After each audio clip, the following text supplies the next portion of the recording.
konteks juga berperan karena tekanan waktu bisa membuat kita bertindak secara tidak etis. Nah, selain itu karakteristik pribadi atau dari karyawan itu seperti orientasi tujuan bisa dapat mempengaruhi hubungan tersebut. Nah, Ya, selanjutnya stop kita dulu. Nah, saya review dulu.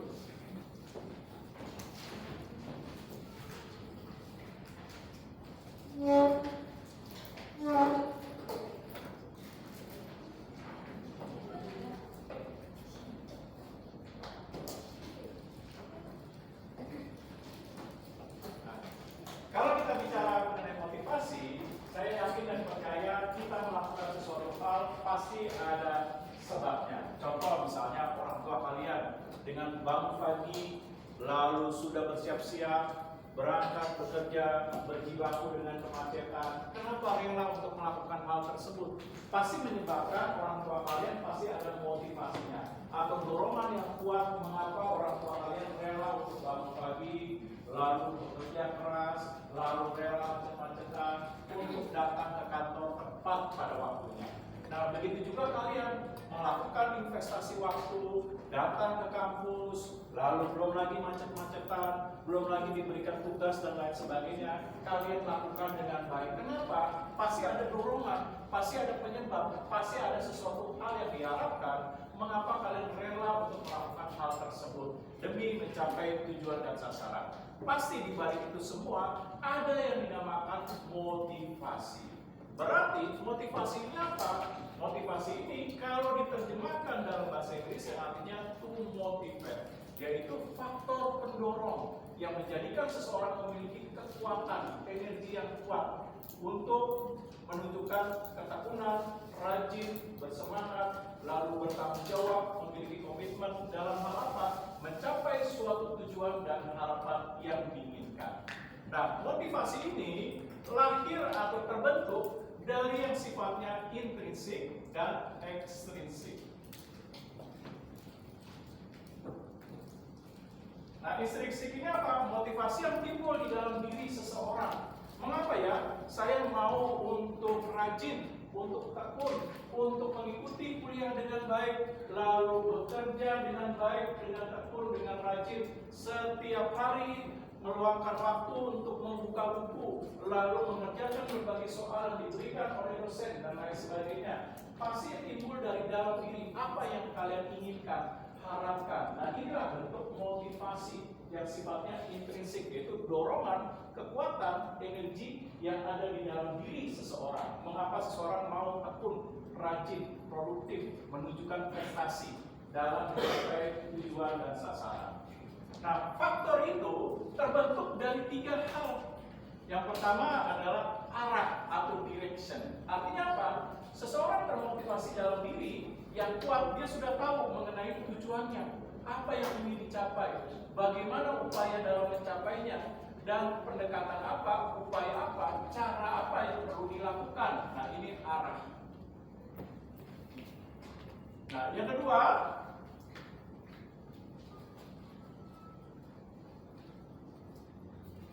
bicara intensity atau insentitasnya bagaimana. Nah, seberapa sering orang tersebut rajin giat. Giat itu bukan sehari rajin, besok tidak. Atau tobat, sehari kumat, sehari enggak. Sehari kumat, besok enggak tobat. Nah, enggak. Yang rajin ini dikatakan kerajinan dan ketekunan dibangun secara terus-menerus akumulatif. Contoh, seorang ingin mencapai tujuan IPK 4,0 atau 3,8. Maka kerajinan tersebut harus dibangun selama 3,5 tahun atau 4 tahun agar lulus bisa cepat atau tepat pada waktunya. Nah, inilah yang disebut sebagai intensity atau insentitas, yaitu kerajinan, ketekunan, kerja keras yang dibangun dalam jangka waktu yang panjang.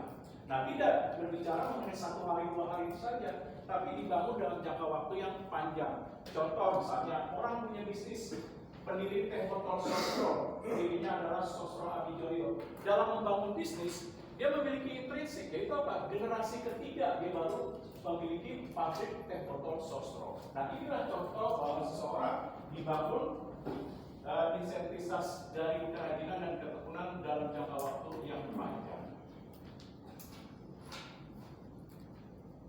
Intensitas apa intensitas? Intensitas berapa sering kalau dalam bahasa Inggrisnya. Intensitas kan? Selanjutnya durability. Durability ini daya tahan, seberapa kuat orang tersebut gigih terus menerus berupaya walaupun terdapat berbagai kesulitan, kendala, rintangan atau hambatan, tetapi dia terus berupaya untuk mencapai hal tersebut dengan menunjukkan ketekunan, rajin, semangat walaupun ada berbagai kesulitan yang harus dihadapi. Nah, ini contohnya. Nah, selain itu, motivate juga dibangun dari extrinsic, yaitu apa? Faktor dari luar dirinya. Contoh, orang giat, rajin, tekun, ingin mencapai prestasi akademik 3,7. Oh, ternyata mengharapkan karena ayahnya bilang kalau semester ini kalau dapat 3,7, ayah berikan motor misalnya N250 misalnya, Honda seri terbaru misalnya. Nah, berarti itu adalah faktor ekstrinsik, dorongan dari luar yang menyebabkan seseorang rajin. Nah, kalau dalam bekerja dorongan dari luar apa? Manajer menjanjikan kenaikan gaji, bonus, insentif, jabatan, dan lain sebagainya. Nah, saya stop dulu. Ada pertanyaan kira-kira? Silahkan sebelum saya lanjutkan. Nah, kalau tidak ada, ternyata faktor motivasi ini, kekuatan dan dorongan ini diteliti oleh berbagai peneliti dari berbagai pakar manajemen maupun pakar psikologi yang memberikan kontribusi terhadap pengembangan ilmu pengetahuan perilaku organisasi. Nah, penelitian ini dimulai di era tahun 1950 yang disebut sebagai penelitian early motivation.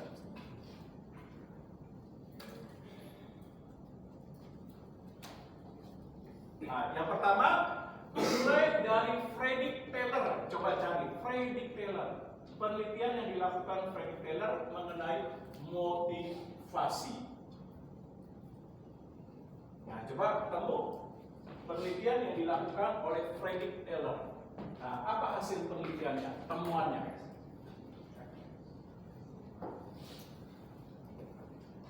Oh, ketemu kakak tulis. Ada? Oh iya, jadi Frederick Taylor mengungkapkan, kalau mau bekerja rajin, giat, tekun, produktif, berprestasi, penuhilah kebutuhan yang bersifat money oriented. Nah, berorientasi kepada uang. Berorientasi kepada uang apa? Penuhi gajinya, penuhi bonusnya, penuhi insentifnya, penuhi komisi penjualan. Nah, ini yang berkaitan dengan uang. Lalu ada Elton Mayo, coba cari Elton Mayo, penelitian yang dilakukan oleh Elton Mayo. Nah, ketemu. Kelas.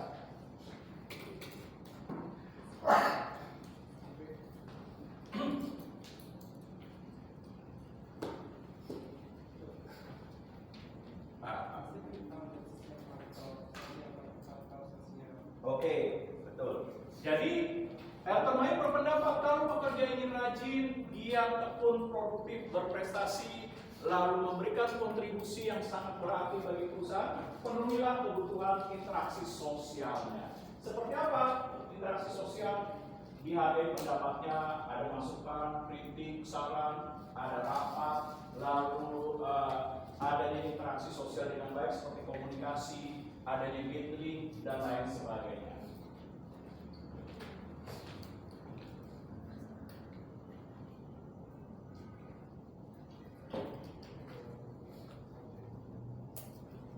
Nah, selanjutnya penelitian yang dilakukan oleh Douglas M.C. Greger. Apa tuh Douglas M.C. Greger? Coba cari Douglas M.C. Greger. Nah, coba paling belakang budaya ketemu nggak? Douglas M.C. Greger.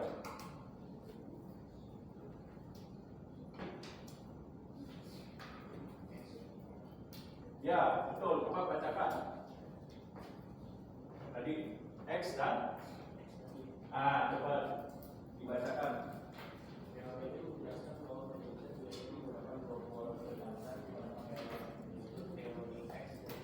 Oke, bentar. Nah, Douglas M.C. Greger dari penelitiannya mengungkapkan, nah, pekerja yang termotivasi bekerja dengan giat, rajin, dan tekun dilihat dari sudut pandang manajer, persepsi manajer terhadap para pekerjanya. Nah, persepsi manajer terhadap pekerjanya dalam hal motivasi, Dr. Sam Cegerker mengungkapkan ada dua bentuk, teori X dan teori Y.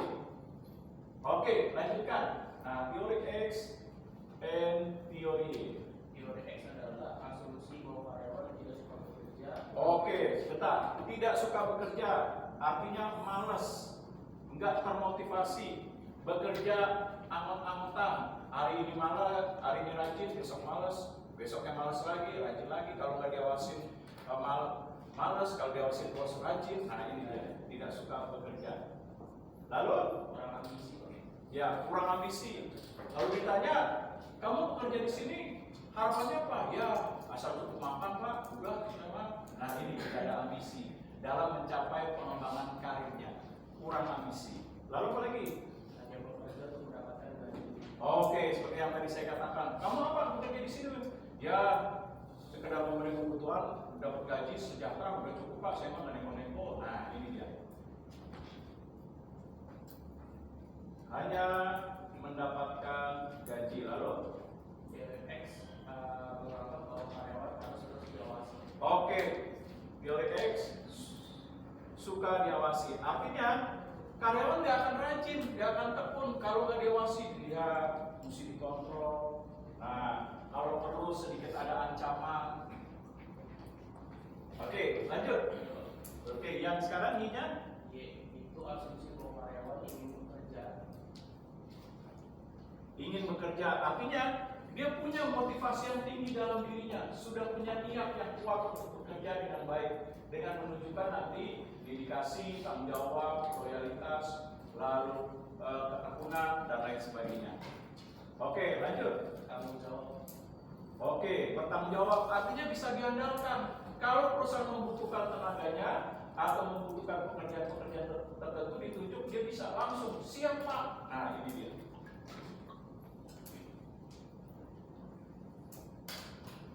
Lalu apa lagi? Tidak butuh pengawasan. Oke, artinya tingkat pengawasannya, kontrolnya rendah. Karena kenapa? Sudah memiliki kesadaran yang tinggi dalam bekerja. Apalagi? Bisa memotivasi diri sendiri. Oke, dia bisa memotivasi dirinya. Artinya dia memiliki empowerment atau pemberdayaan diri yang kuat untuk terus bisa meningkatkan kemampuan, keterampilan kalian bekerja dengan tekun. Ketika rasa malas itu ada atau tidak, dia tahu bagaimana cara mengatasinya. Nah ini dia, dapat memotivasi diri dengan baik. Ada lagi? Oke.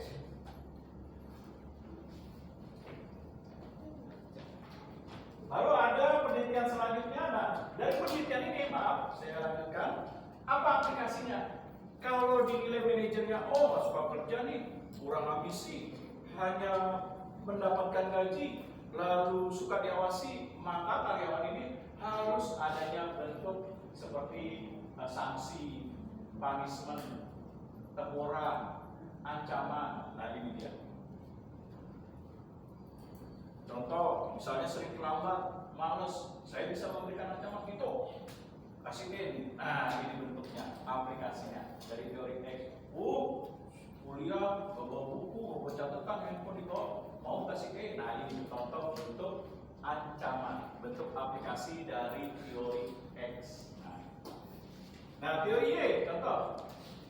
Aplikasinya gimana nih teori Y? Kalau dalam perguruan tinggi aplikasi sebagai dosen, nah melihat misalnya contoh itu, belajarnya nggak semangat, sering topang dagu, habis itu misalnya tugas sudah dikerjakan dengan baik, habis itu sering terlambat. Nah dalam pandangan seperti ini dosen teori X perspektifnya bisa memberikan bentuk punishment seperti apa? Ya udah kamu selesai, jangan saya luluskan misalnya gitu. Nah contoh. Atau nilai bonus saya hilangkan. Nah ini contoh. Ya itu ya. Iya pak. Nah, contohnya teori X. Nah teori Y bagaimana teori Y penerapannya?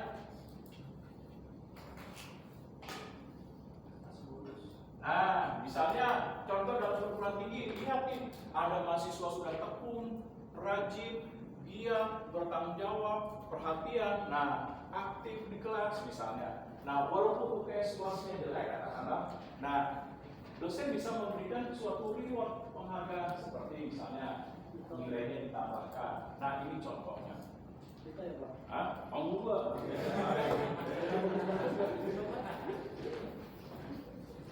Nah contohnya teori Y seperti memberikan penghargaan, reward, dan lain sebagainya.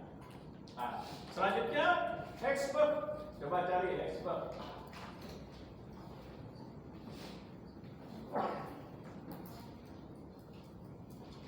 Pendekatan teori expert. Nah. Coba nih, Marsha. Nah, coba Marsha ini dulu ya.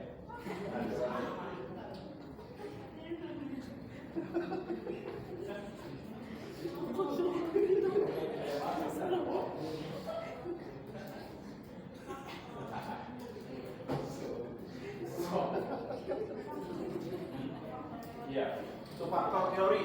Jadi apa? Expert dalam penelitiannya menjelaskan nih, motivasi kerja, dorongan dalam bekerja itu bisa menyebabkan ketidakpuasan dan juga kepuasan dalam bekerja. Nah, coba bacakan.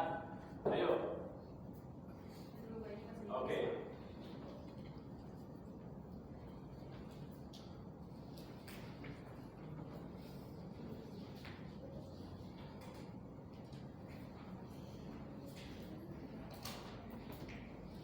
Ayo coba, Masa ketemu.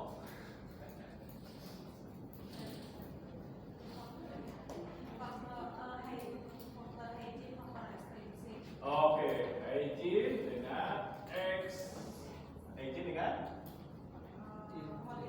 oke, motivator. Motivator itu apa? Yaitu yang menyebabkan terbentuknya atau akibat dari motivasi, yaitu kepuasan dalam bekerja. Nah, faktornya apa saja? Prestasi. Oke, prestasi. Nah, contoh kalau orang sudah mencapai prestasi yang sudah optimal, misalnya bekerja, menduduki posisi kalian yang sudah baik, katakan direktur utama atau presiden perusahaan, pasti akan senang, bangga. Tidak mungkin mengatakan, kalau perlu pemilik usahanya saya geser. Nah, pasti orang kalau berposisi tertinggi dalam sebuah perusahaan, biar membina karirnya dengan baik, selalu naik jabatan sampai kepada titik optimal, pasti akan mengalami kepuasan. Sama seperti kalian nih, belajar dengan tekun, dengan rajin, dengan giat, masuk tepat waktu, setiap mata kuliah diikuti dengan baik. Nah, pada saat mendapatkan misalnya IPK 3,9, pasti kalian akan merasa puas. Alhamdulillah 3,9 yang beragama Kristen kalian juga. Karena kenapa? Sudah mencapai titik yang optimal, pasti akan mengalami kepuasan. Inilah prestasi. Lalu apa lagi? Selain prestasi, Pengakuan. oke, pengakuan. Seperti suatu saat Tito lulus mendapatkan pengakuan, pada saat wisuda duduk paling depan, dikasih karangan bunga. Nah, langsung dapat apa? Yang Sleman itu ditulis lulusan terbaik Tito, SG. Nah, ini adalah bentuk pengakuan. Nah, kalau orang sudah mendapatkan hal yang terbaik dan pengakuan, pasti dia akan merasa puas, terciptanya kepuasan kerja. Nah, lalu apa lagi? Tanggung jawab. Oke, tanggung jawab.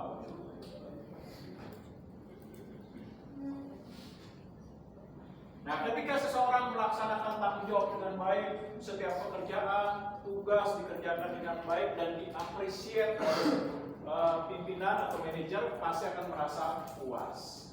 Sama seperti kalian, kuliah dengan rajin, tekun, produktif, perhatian dengan baik, setiap kuliah diikuti, lalu ada waktu luang selalu membaca buku, itu selalu ada di perpustakaan. Nah, ketika itu dilakukan, nah, dalam bentuk tanggung jawabnya diapresiasi oleh dosen, mendapatkan nilai A atau B atau B+, pasti akan merasa puas, timbulnya kepuasan.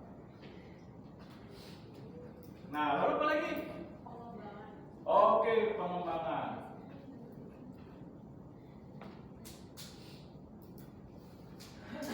Nah, artinya apa? Kalau bekerja dalam perusahaan, keberadaan kalian diakui perusahaan, ditingkatkan kemampuannya, keterampilannya melalui pelatihan, melalui pengembangan, pemberian beasiswa, pasti akan merasa puas. Karena kenapa? Keberadaan diri kalian dihargai dalam perusahaan. Perusahaan menghargai karena dianggap bahwa karyawan tersebut telah memberikan kontribusi. Nah, inilah kepuasan atau motivator. Nah, coba lanjutkan Hejin. Bagaimana Hejin?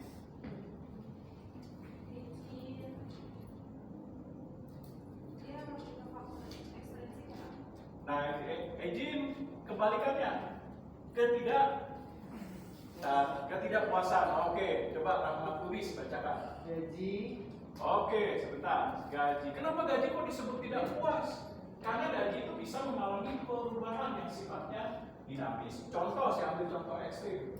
Dulu paman saya tahun 1970 kerja di perusahaan digaji 500.000, udah besar itu tahun 70. Nah, coba tahun 70 sekarang. 70 diterapkan tahun 2024. Misalnya Tito bekerja untuk saya, Tok, sebulan 500 ya, Pak. Pasti akan dia marah sama Pak. Mau kayak gila, gaji 500.000, mikir dong Pak, pakai apa? 500.000, mana cukup Pak?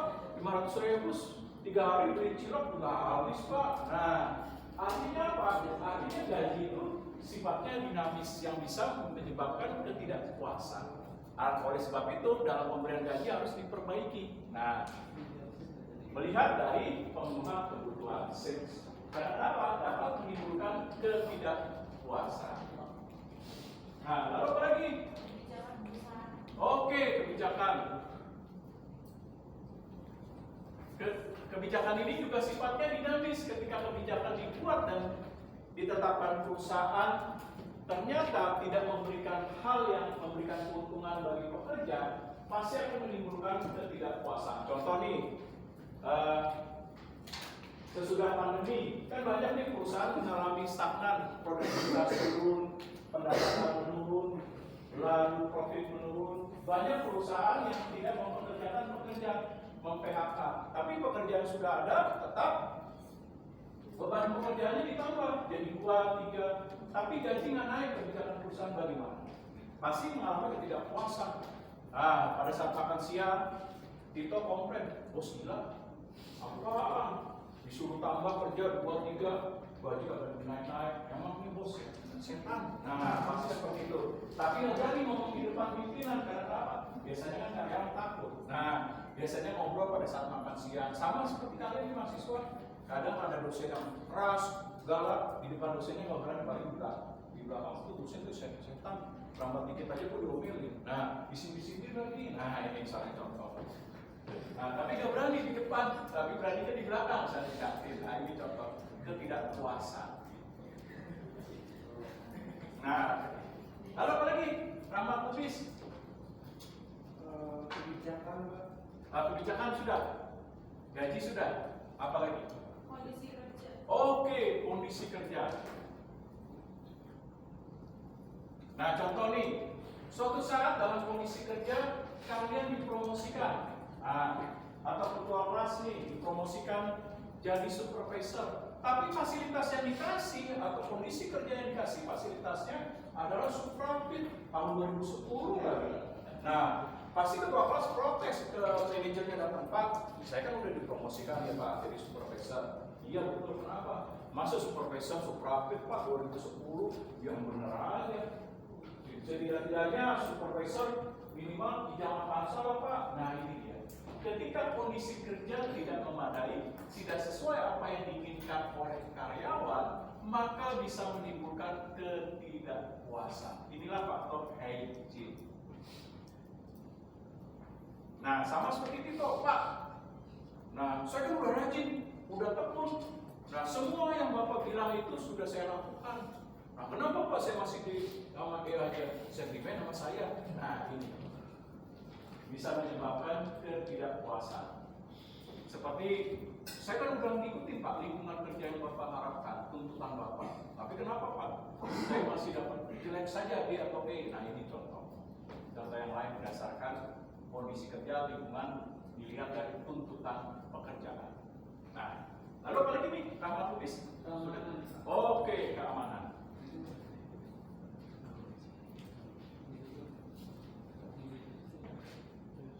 Nah, ketika dalam bekerja tidak terpenuhi nilai keamanan, misalnya suatu saat itu kecelakaan kerja, saya sebagai manajer cuma ngucapin, kenapa tuh seminggu nggak masuk kecelakaan Pak? Oh, turut prihatin ya Pak. Tapi ditanya Pak, biayanya gimana pergantian? Oh, biaya sendiri. Pasti akan kita ngomong, manajer setan, udah rajin, udah giat, udah tekun. Nah, tapi bila kecelakaan kerja nggak di cover sama perusahaan. Nah, kalau seperti itu dalam hal keamanan, seperti tidak ada perhatian keselamatan, keamanan dan kesehatan kerja, pasti menyebabkan ketidakpuasan. Nah, oleh sebab itu ini baik gaji, kebijakan, kondisi kerja, keamanan ini sifatnya dinamis, mengalami perubahan. Nah, perusahaan harus mengamati hal tersebut, jangan sampai menyebabkan ketidakpuasan dalam bekerja.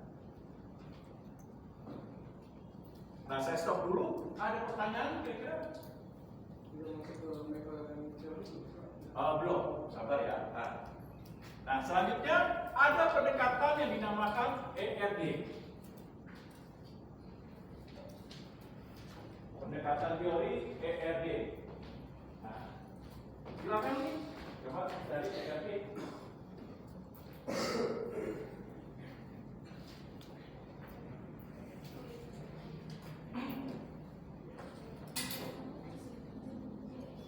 Ketemu? Nah, coba bacakan ERD teori.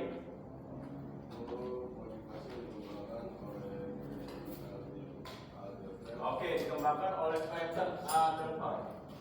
Teori ini merupakan penyederhanaan dari teori hierarki kebutuhan Maslow. Oke, artinya apa?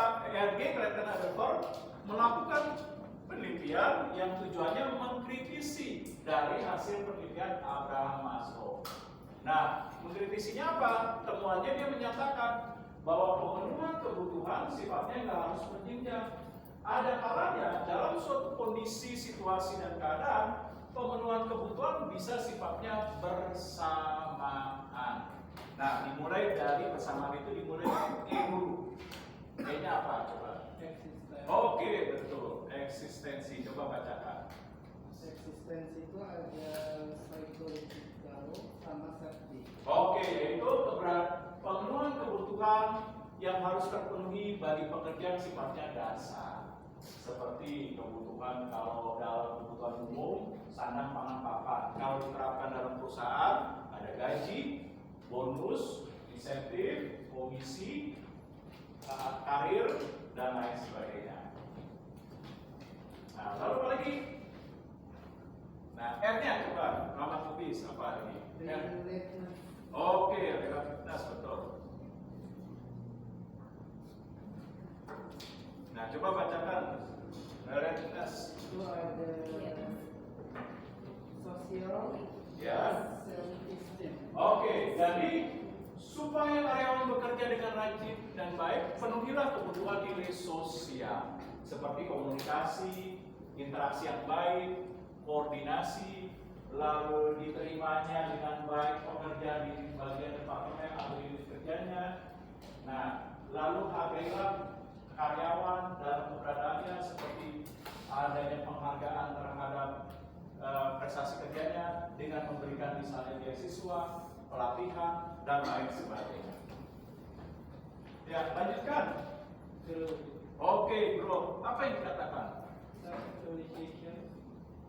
Ya, pemenuhan aktualisasi diri. Seperti apa? Kalau karyawan sudah kerja rajin, dia tekun, apalagi menunjukkan komitmen 15 tahun, 20 tahun mengabdi, maka penuhilah growth-nya. Yaitu apa? Aktualisasi diri. Seperti aktualisasi diri apa nih? Kasih kalau dia bekerja dengan baik, prestasinya oke, kontribusinya besar, berikan penghargaan dalam bentuk jabatan tertinggi, misalnya direktur utama. Kasih EPOS, tahu? EPOS? EPOS ada yang tahu? EPOS? Hah? apa? Employee per option di stock. Artinya berikan saham cuma-cuma kepada pekerja yang sudah berkontribusi besar bagi perusahaan. Nah, seperti saham cuma-cuma yang dia bisa diangkat sebagai salah satu dewan direksi atau pemegang saham.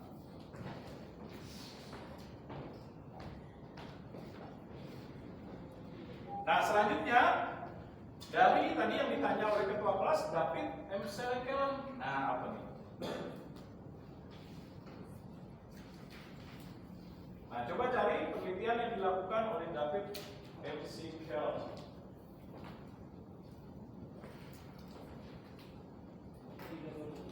Oke, dia sama mengkritisi dari penelitian Abraham Maslow bahwa dalam kondisi keadaan tertentu pemenuhan kebutuhan supaya pekerja rajin, giat dan tekun, penuhilah 3 kebutuhan ini secara bersamaan. Nah, coba bacakan apa saja secara bersamaan. Oke, pertama achievement, yaitu penuhilah kebutuhan untuk berprestasi. Seperti apa? Ada jalur karir, promosi jabatan, dan lain sebagainya. Nah, lalu apa lagi? Power, need of power. Berikan kewenangan untuk bekerja supaya dapat memenuhi kebutuhan supaya rajin, giat dan tekun. Powernya apa? Berikan kebebasan dalam menjalankan kreativitas, inovasi dalam bekerja, mengembangkan ide-ide dan lain sebagainya. Nah, lanjut. Affiliation,